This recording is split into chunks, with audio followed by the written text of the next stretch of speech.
Hey everybody, Economic Ninja here. I hope you are doing great. If you hear the hustle and bustle of what's going on in the world, that's okay, because I'm just in a very busy area. Lots of things going on. We're in Louisiana at the Red Pill Summit. Wanted to go over a story today. This is super exciting. This is like brains at its finest. We're here to talk about everything America gets for the $1.2 trillion infrastructure spending bill. This is awesome. We went from zero to stupid in 60 seconds. So, it's a really big thing to check out. It's really big to look at the finer details in life. It's like one little thing goes wrong, or one little thing, it's like having a piece of toilet paper stuck on your shoe. You're just sort of walking around and you could be dressed super nice, super fancy, but that one little thing, like that piece of toilet paper, can really make you look like a dork. So let's go ahead and talk about this infrastructure bill. Oh, and before we do, if you haven't subscribed and you like this stuff, hit that subscribe button, hit the bell icon. I put out like 2 or 3 videos a day. I have no life, so you want to make sure you hit them all. I'll make you feel normal. All right, guys, let's start. I got lots of notes here. All right, so the $1.2 trillion spending bill. Somebody made a comment the other day, and I don't know if it was probably the best comment. Let's see if I'm going to paraphrase here.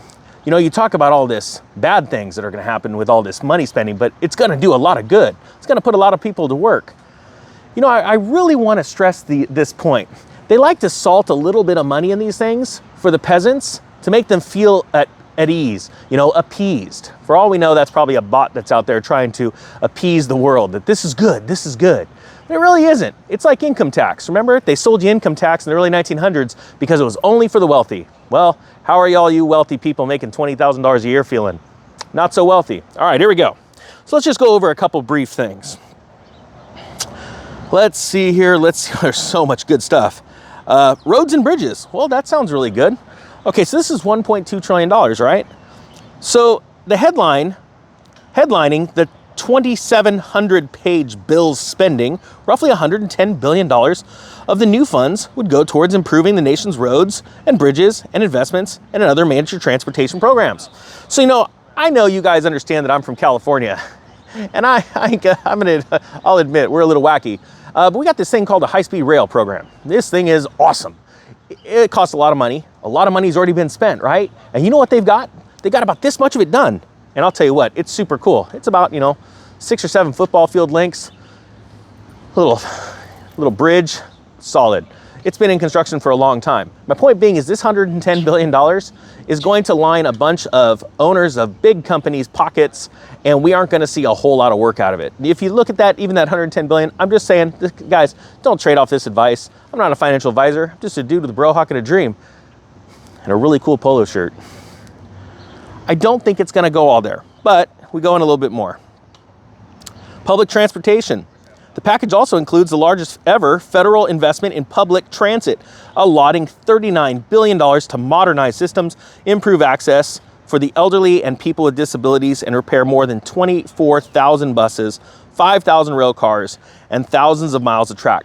Well, that does sound positive, but let's go a little bit deeper here. Electric cars, buses, and ferries, in addition to $7.5 billion for the nation's first ever electrical vehicle chargers along highways corridors. Lawmakers have shored up $5 billion for zero emission buses. Now, remember that whole story from, by 2030 you'll own nothing and like it? I have a feeling we're starting to see that being built out. But what's also interesting is that this doesn't allow the free economy to put their money where they want to, and allow good ideas to thrive and bad ideas to fail.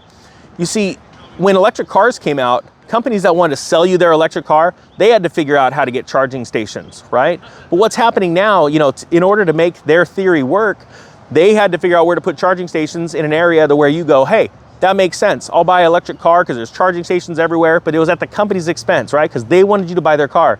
Now the government is essentially forcing you, they're taking your money, your tax money that they're forcing you to give them, and they're saying, this is what you're gonna do. You're gonna be driving electric cars. You don't have a choice because it's better for you. When if you think about it, all the money that goes into the electric car that you end up purchasing goes into company profits, right? Well, the same thing with these charging stations, because they're maintained, they're managed. Sorry, this light, the sun's moving all around us. I got the shadow of the Cajun Dome. The point being is that the free market is not allowed to thrive here. Clean drinking water.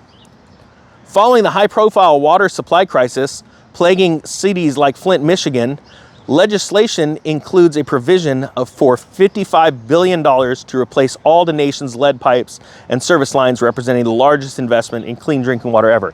Now that, honestly, I do completely agree with, but you know what's really interesting? Drinking water lines were originally put in by municipalities, local counties and cities, right? Because they wanted to bring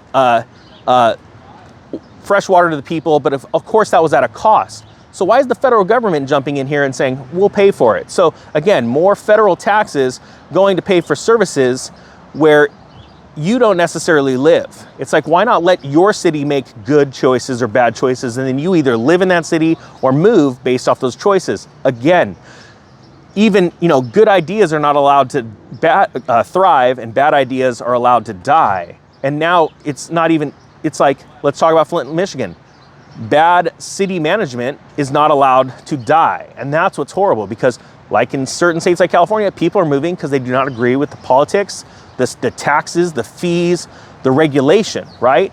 So if you don't allow bad decisions to die, then it gets worse and worse. And now we've got the Federal Reserve, or the federal government, paying for, out of your tax money, bad decisions. And we're gonna end here.